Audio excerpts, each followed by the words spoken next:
Bonjour à tous, bienvenue dans cette première partie du 12-13, une édition largement consacrée à cette information. Un Vichysois va recevoir le titre de juste parmi les nations. Il s'appelait Étienne Espinel, il était buraliste dans la ville thermale pendant la Seconde Guerre mondiale. Il a protégé et caché une famille juive chassée par la Gestapo.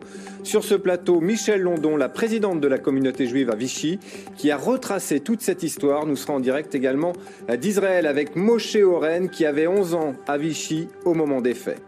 Et puis il sera question des Jeux Olympiques, la suite de notre série sur les athlètes de la région qui partiront à Tokyo. Ce midi, le portrait de Lisa Barbelin au tir à l'arc qui vise avec assurance le titre olympique. Il s'appelait Étienne Espinel et au péril de sa vie, il a caché une famille juive en avril 1944, la famille Tannenbaum. Famille qui aujourd'hui s'est reconstruite en Israël au nord de Tel Aviv. À sa tête, le patriarche Moshe Oren, 87 ans. Il est en direct d'Israël avec nous. C'est lui qui a fait la démarche pour retrouver et récompenser Étienne Espinel à titre posthume. Et dont ce seront ses petits-enfants qui recevront l'octroi de juste parmi les nations, dont Philippe Espinel, qui lui aussi est en direct. La page d'histoire refait surface aujourd'hui grâce à une femme, Michèle London, la présidente de la communauté juive de Vichy, notre invitée. Tout ce petit monde est en direct, vous comprenez, physiquement ou à distance dans ce journal. Alors on va prendre le temps ce midi pour vous raconter tout ça. L'histoire est complexe. Elle est résumée en quelques minutes par Léa Volbert. Dans ce tabac, au 49 boulevard de Nières à Vichy, M. Espinel a caché et sauvé les 5 membres d'une famille juive pendant la Seconde Guerre mondiale. Aujourd'hui, les descendants de cette famille demandent l'attribution du titre de juste parmi les nations pour M. Espinel. Il y a 2 critères essentiels, c'est-à-dire que la personne qui a sauvé un juif ou des juifs le fasse au péril de sa vie et sans aucune contrepartie financière. À partir de 1942, la famille Tannenbaum vit juste en face du tabac, au 34 boulevard de Nières. Le père, Mindel, combattant dans l'armée française, vient de rentrer après plusieurs mois de captivité. Sa femme est gravement atteinte par la maladie de Parkinson. En cet après-midi d'avril 1944, Mindel descend au tabac au moment où 2 milices de la Gestapo entrent chez lui pour emmener sa famille. Monsieur Espinel, le buraliste, se démène pour parvenir à réunir les 5 membres de la famille et les mettre en sécurité, au péril de sa vie. Le dossier est étudié en premier à Paris, et de Paris, il est envoyé, quand il est complet, il est envoyé à Jérusalem, où il y a une cellule qui étudie tous les cas, et qui donc donne son accord pour la remise de cette médaille. La médaille des justes est la plus haute distinction de l'État d'Israël. Aujourd'hui, les nombreux descendants de la famille Tannenbaum vivent en Israël, 70 personnes qui doivent leur vie au courage d'une seule. Alors Michèle London, bonjour, vous êtes la présidente de la communauté juive de Vichy, je le disais. Alors nous ne serions pas là ce midi sans votre travail, votre persévérance. Racontez-nous comment a démarré cette histoire. Merci de m'accueillir en tout cas aujourd'hui. Il y a quelques mois, 6 mois, je reçois un appel me demandant qu'une famille qui habite en Israël, la famille Tannenbaum, a été sauvée grâce à Monsieur Espinel. Et que ce monsieur, il voudrait avoir les descendants de monsieur Espinel. On me donne juste un nom. J'ai dit, bon, c'est très bien, expliquez-moi, c'était par téléphone. Et là, vous avez commencé à rechercher. Alors, je leur dis, mettez-moi tout ça sur mail parce que je puisse avoir plus d'infos. 2 mois passent, je reçois un mail avec toute l'histoire, à savoir ce que vous avez résumé dans ce reportage. Alors, comment ça se passe alors? Comment vous retrouvez monsieur Espinel? Racontez-nous. Comment je fais? Je me dis, je dois beaucoup de remerciements à la présidente du comité du quartier des Nières, où vous avez fait un reportage, Martine Bredilla. Je lui dis, écoute, voilà, il faudrait retrouver des personnes qui ont vécu à cette période pour trouver où était le buraliste monsieur Espinel et où habitait la famille Tannenbaum. Donc on a fait du porte-à-porte, ça a été très émouvant. Et on m'a montré la maison de monsieur Espinel. Mais après, il me fallait les descendants. La maison ne se disait pas. On accélère parce que l'histoire est longue. Et alors là-dessus, je fais passer un article dans le journal La Montagne. Et une dame m'appelle, Madame Janine Bonvin, me disant, je suis secrétaire de mairie et j'ai connu le fils, donc Louis Espinel, le fils de Étienne. Et j'ai connu aussi Étienne. Et ils ont 2 enfants. 2 enfants, Philippe et Catherine. Et à partir de là, ils me donnent les professions. Et j'ai dû retrouver... commence la démarche d'une reconnaissance de juste parmi les nations. Alors on va partir tout de suite en Israël, parce que c'est de là, par l'histoire quand même, hein, c'est une demande d'un certain Moshe Oren, anciennement baptisé Tannenbaum. Vous m'entendez, Moshe? Vous habitez au nord de Tel Aviv, vous avez aujourd'hui 88 ans. Qu'est-ce qui vous a appris à 88 ans de chercher celui qui finalement a sauvé votre famille? Pourquoi? En vérité, c'est pas à 88 ans qu'on a commencé à penser à ça. Nous avons pensé à ça juste après la guerre, au moment de la victoire. Et on était très, très heureux d'être rescapés de cette vraiment très mauvaise situation dans laquelle nous sommes trouvés. Mais grâce à Étienne Espinel, qui nous a sauvé la vie, et c'est passé de la façon suivante. Mon père était un grand fumeur, et il a dit à ma mère, à sa femme, et il lui a dit qu'il allait sortir au bureau de tabac pour prendre la ration de cigarettes pour pouvoir continuer à fumer, et il reviendra. Et ma mère était à ce moment-là déjà malade de la maladie de Parkinson. Elle était pratiquement paralysée du côté gauche, et c'était très, très difficile pour elle. En tous les cas, mon père est parti et est arrivé chez M. Espinel, et il a reçu, mais juste au moment où il était en train de prendre sa ration de cigarettes, sont arrivées 2 voitures qui sont arrêtées juste devant notre maison, 34 boulevard de Nières.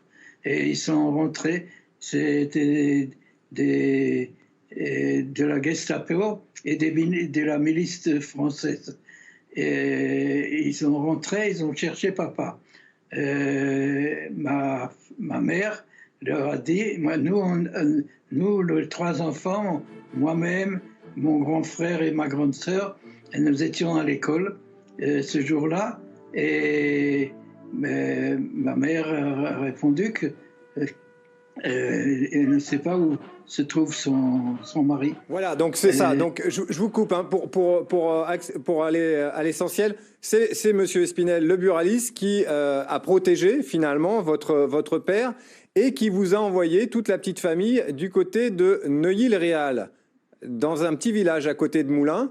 C'est bien ça. On va voir quelques images de ce village. Est-ce que vous gardez un souvenir de cette époque, Moshe? Oui, absolument. Au moment où où M. Espinel nous a amenés avec une camionnette, et on est arrivé à un endroit qui s'appelle Longe-Pré, qui est juste à côté, à 4 km de Neuilly-le-Réal, et c'est là-bas qu'on était cachés. Mais malheureusement, nous n'avons pas pu prendre notre mère parce qu'elle était paralysée.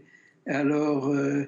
Espinel a dit que ma sœur Georgette, ma grande sœur Georgette, allait retourner à Vichy, et en attendant, il se procurera une voiture et non pas une camionnette pour pouvoir prendre maman d'une façon confortable. Très bien. Alors, Moshe, pour comprendre, Michel London, Étienne Espinel est décédé depuis. Pour le récompenser à titre posthume, de titre de juste, il fallait retrouver ses descendants. En l'occurrence, ses 2 petits-enfants, Catherine et Philippe, que vous avez fini par retrouver. Philippe Espinel est en direct par Skype de chez lui à Paris. Bonjour Philippe. Voilà, j'explique. Bonjour. Vous êtes le petit-fils du buraliste Étienne Espinel. Quelle a été votre réaction quand vous avez appris l'acte de bravoure de votre grand-père?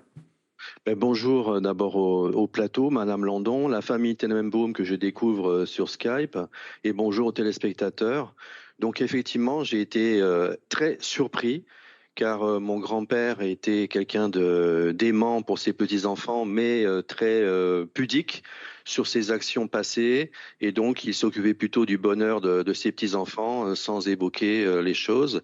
Et mon père non plus, le fils unique, ne n'a jamais évoqué ces faits. Donc grosse surprise, et bien évidemment tout de suite derrière un énorme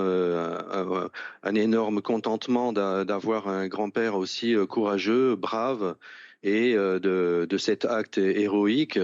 au péril de sa vie et voire même au péril de sa femme, de son fils unique, mon père, puisqu'en fait, ils habitaient en haut et si j'ai bien compris l'histoire, il leur a confié une clé pour aller à l'étage du bureau. Et au-delà de ces propos très sérieux, je dirais qu'avec un propos plus léger, mais je ne le suis pas, comment dire, plus léger, je dirais que pour une fois, le tabac n'a pas tué, au contraire, le tabac a protégé ces gens. Et c'était simplement une boutade, à une ironie, mais positive, une ironie positive. Et je note simplement une chose pour terminer, c'est que non seulement cet acte a été héroïque, mais il est hautement symbolique dans une ville de Vichy, où le régime, où le gouvernement de la France, le gouvernement du maréchal Pétain finalement a aidé à la solution finale. Et donc le fait que ce soit un acte courageux à Vichy, et non seulement le courage, mais aussi a une connotation évidemment symbolique, et que Madame Landon, je pense, a dû soulever. Merci. Philippe, ça vous fait quoi de savoir que vous allez être reconnu juste parmi les nations? En fait, ce que ça me fait, c'est surtout vis-à-vis de mon grand-père. Moi, ça ne me fait, comment dire, j'ai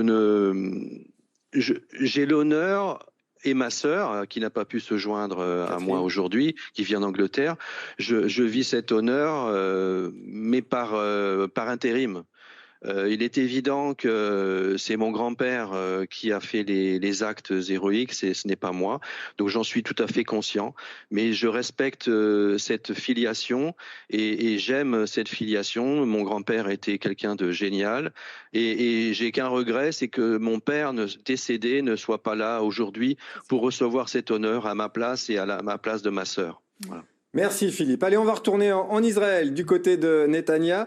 Alors Betty, vous êtes la petite fille de Moshe Oren, non, la belle-fille, pardon, vous êtes la belle-fille, je me mélange un peu entre toutes ces filiations. Cette histoire, elle est incroyable. Vous réalisez finalement que votre existence tient à un acte spontané d'un buraliste à Vichy, un jour de printemps 1944? C'est vrai, en Israël, on dit que si une personne a sauvé une âme, elle a sauvé un monde entier. Donc pour nous, Monsieur Espinel, il a sauvé un monde. Aujourd'hui, on est 400 membres dans la famille. C'est incroyable que de sauver 3 petits-enfants, ça fait après 75 ans, 400 et encore, ça continue. Hein. Peut-être qu'on arrivera à plus. Bien sûr qu'on arrivera à plus, mais pour les petits-enfants, les arrière-petits-enfants, c'est vraiment... Et on a besoin de cette reconnaissance à quelqu'un qui nous a sauvés, à la famille qui nous a sauvés.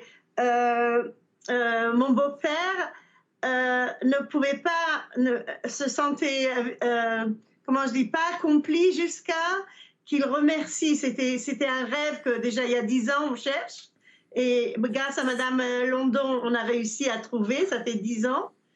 Et qu'on cherche pour remercier. C'est un acte très important de remercier. Ça veut dire... C'est un acte qu'on vit avec. On éduque les enfants à remercier, à dire merci aux parents, merci à chacun qui a fait un acte de bonté. Alors bien sûr qu'un acte extraordinaire comme ça... Michel Landon a le sourire en plateau, elle est très heureuse en effet. Michel, tout ce petit monde là, je vous interromps, mais tout ce petit monde va se retrouver physiquement à Vichy le 22 août prochain. C'est quoi? Ça va être la fête? Qu'est-ce qui va se passer? J'imagine que vous attendez ce moment avec impatience. Aujourd'hui, je viens de les découvrir sur votre écran. C'est déjà un grand bonheur et ça me fait très plaisir. Mais les rencontrer de visu, ça sera...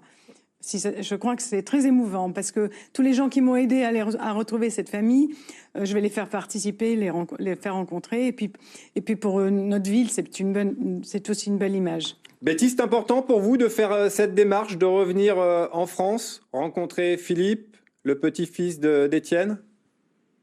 C'est très important. Comme je vous dis, un remerciement immense. On peut pas le compter, cette reconnaissance qu'on a envers le grand-père, la famille Espinel. Je pense que les enfants aussi ont reçu du père, du grand-père, de cette bonté, parce qu'ils ont risqué leur vie pour nous. Et voilà. Ça va? Le grand-papa aussi, Moshe, il sent qu'il a besoin. Vas-y. Moshe, vous ferez le déplacement, vous viendrez en France également? Non, moi je ne viendrai pas. Je peux pas, dans ma santé ne permet pas maintenant de revenir en France, mais je suis absolument fier que mes enfants ont le courage de faire ce travail à ma place. Et je peux vous dire que pour moi, 75 ans de ce jour néfaste qui était le jour de la fête de Pâques, qu'on connaissait, nous l'avons passé à peu près normalement, mais au moment où la Gestapo est arrivée, moi j'étais en classe, je m'en faisais pas tellement de soucis, mais mes parents disaient quand tu rentres de la classe, viens immédiatement à la maison. Contrairement à ça, je ne suis pas rentré à la maison, je suis allé chez un copain de classe, de Nemo, dont le père était amiral dans l'armée française qui a eu le désastre. Ça va, Merci. Alors, on va s'excuser auprès des amateurs de sport. J'avais annoncé un portrait d'une archée au début de ce journal. On va rester sur cette histoire parce qu'il y a beaucoup de choses à raconter. Michel London, le titre de Juste est décerné au nom de l'État d'Israël par le mémorial Yad Vashem. Il faut savoir que c'est la plus haute distinction honorifique. On connaît l'exemple le plus connu, c'est le Chambon-sur-Lignon, village français qui a sauvé plus de 3000 juifs. 76 ans après la fin de la guerre, est-ce qu'on peut encore trouver des Étienne Espinel? C'est possible? Tout à fait. Quand j'ai fait du porte-à-porte pour retrouver Rémi Espinel, j'ai eu plein de confidences de gens qui m'ont dit « j'ai caché un tel, je les ai emmenés à tel endroit, j'ai prêté un vélo ». Donc en fait, il y a encore... Par contre, il faut des témoignages de personnes vivantes, ce qui est le cas de Moshe. Pour trouver on ne peut pas remettre une médaille de Juste s'il n'y a pas un témoignage d'une personne vivante. Il faut un témoignage vivant. Ah oui, absolument. C'est pour ça que j'attends avec impatience que le mémorial que Yad Vashem Jérusalem accepte le dossier et qu'on ait le bonheur de remettre cette médaille peut-être à Jérusalem si Moshe ne peut pas venir. On verra. Très bien. Bon, écoutez, c'est déjà la fin de ce journal. On serait bien resté encore un peu plus longtemps parler de cette histoire incroyable. Je vais remercier tout le monde. Vous, là-bas, la famille Oren en Israël, Philippe Espinel à Paris, merci beaucoup. Je voudrais saluer la famille Tenenbaum, voilà, parce que je ne les ai pas eu en direct. Voilà, et je partage leur sourire. Très bien, merci beaucoup. C'est la fin de cette édition. Merci beaucoup. Merci tout le monde. Et on en reparle.